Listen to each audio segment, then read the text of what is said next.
بسم اللہ الرحمن الرحیم۔ السلام علیکم۔ ہر گزرتے دن کے ساتھ پاکستان کے ایک عام شہری کا اس سارے سسٹم کے اوپر سے یقین اٹھتا جا رہا ہے۔ کہا جاتا تھا کہ پاکستان میں جنگل کا قانون ہے، قانون اندھا ہوتا ہے، پر اب یہ لگتا ہے کہ پاکستان میں کسی قسم کا کوئی قانون ہے ہی نہیں۔ آج فواد چودھری صاحب کو صبح 8 بجے عدالت کے اندر پیش کرنا تھا، پر فواد چودھری کا کچھ بھی پتہ نہیں تھا کہ فواد چودھری ہے کہاں پر، اور فواد چودھری کو شام 4 بجے عدالت کے اندر لایا گیا۔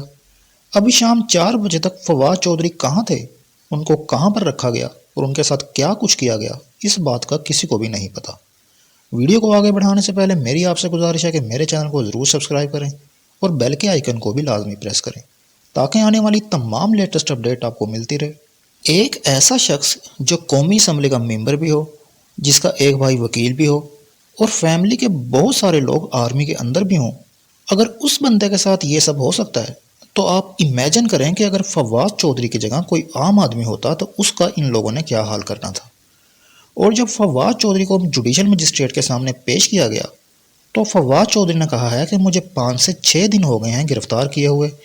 اور ان 5 دنوں کے اندر مجھے صرف 2.5 گھنٹے ہی سونے دیا گیا ہے، اور انہوں نے بتایا ہے کہ مجھے جب جسمانی ریمانڈ کے اوپر بھیجا گیا تھا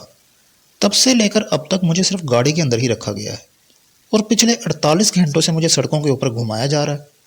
اور اس دوران مجھے کبھی کسی ایک گاڑی کے اندر یا کبھی دوسری گاڑی کے اندر اور مختلف پولیس کے ڈالوں کے اندر رکھا گیا ہے۔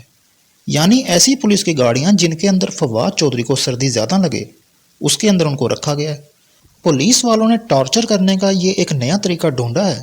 جس طرح سے اعظم سواتی اور شہباز گل کو کرنٹ لگایا گیا تھا اور ان کو مارا پیٹا گیا تھا، اس کے برعکس فواد چودھری کو سڑکوں پر گھمایا گیا ہے تاکہ ان کو سردی لگے اور ان کے اعصاب کو توڑا جا سکے۔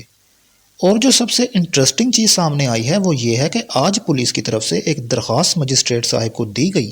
جس کے اندر ان سے کہا گیا کہ آپ ہمیں فوٹوگرامیٹک ٹیسٹ کی اجازت دیں۔ ہم نے یہ دیکھنا ہے کہ ویڈیو کے اندر جو بندہ پریس کانفرنس کر رہا ہے وہ فواد چودھری ہے بھی یا نہیں، یا کوئی اور شخص فواد چودھری کی جگہ پر پریس کانفرنس کر رہا ہے، جبکہ فواد چودھری صاحب خود اپنے منہ سے بول رہے ہیں کہ پریس کانفرنس خود میں نے کی ہے، اور اس پریس کانفرنس کے اندر جو کچھ بھی بولا ہے وہ میں نے خود بولا ہے۔ اور اسی بات کے اوپر بابر روان نے بھی کہا ہے کہ بھائی یہ وہی بندہ ہے، اور یہ اپنے منہ سے بھی مان رہا ہے کہ یا تو ایسا ہو کہ فواد چودھری صاحب مان نہ رہے ہوں تب بھی آپ ٹیسٹ کروانے کا بولیں۔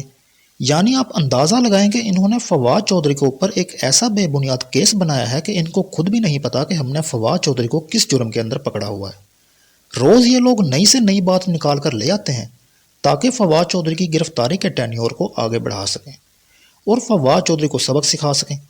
پولیس نے آج مجسٹریٹ صاحب کے آگے اپنا پورا زور لگایا کہ فواد چودھری کو 2 روز کے مزید جسمانی ریمانڈ کے اوپر بھیج دیا جائے، پر مجسٹریٹ صاحب نے ان کی یہ درخواست مسترد کرتے ہوئے فواد چودھری کو جوڈیشل ریمانڈ کے اوپر اڈیالہ جیل میں بھیج دیا۔ اور دوسری طرف پشاور کی ایک مسجد کے اندر دھماکہ بھی ہوا ہے، اور یہ مسجد پشاور کی پولیس لائنز کے اندر واقع تھی،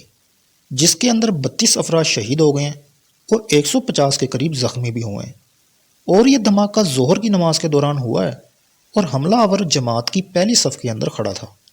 اور گریدہ فاروقی صاحبہ کہتی ہیں کہ گزشتہ چند دنوں سے پشاور کے حالات بہت زیادہ نازک بتائے جا رہے تھے، اور اس قسم کے واقعے کے بعد الیکشن بھی ملتوی کیے جا سکتے ہیں۔ آپ اندازہ لگائیں کہ پشاور کی مسجد جس کے اندر دھماکہ ہوا ہے اور وہاں پر جتنے نوجوان بچے اور بوڑھے شہید ہوئے ہیں ان کے گھر والوں پر کیا گزر رہی ہے کیا نہیں، یا جو زخمی لوگ ہیں وہ کس اذیت کے اندر ہیں، ان لوگوں کو اس بات سے کوئی لینا دینا نہیں ہے۔ اگر کوئی لینا دینا ہے تو وہ اس بات سے ہے کہ الیکشن کسی صورت نہیں ہونے چاہیے۔ دھماکے ہوتے ہیں ہو جائیں، بندے مرتے ہیں مر جائیں، پر الیکشن ملتوی ہونے چاہیے۔ یہ ان لوگوں کے حالات ہیں۔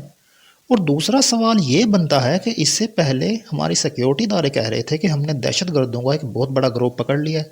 جن کا مقصد خیبر پختونخوا کے اندر دہشت گردی کرنا تھا۔ تو اب ان سے کوئی یہ پوچھے کہ اگر آپ نے تمام دہشت گردوں کے گروہ کو پکڑ لیا تھا تو آج یہ واقعہ کیسے ہو گیا؟ ہماری سیکیورٹی ایجنسیز کہاں پر ہیں جو ان سے یہ دہشت گرد نہیں پکڑے جا رہے؟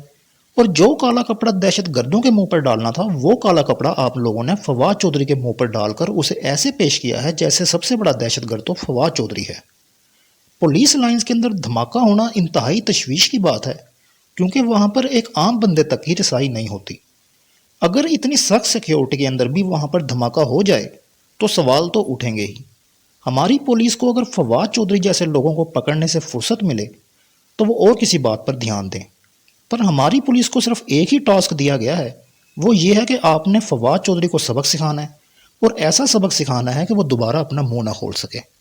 اگر آپ کو میری نیوز اچھی لگی تو میرے اس چینل کو ضرور سبسکرائب کریں، لائک اینڈ شیئر بھی کریں، اور کمنٹ سیکشن کے اندر اپنی رائے کا اظہار بھی ضرور کریں۔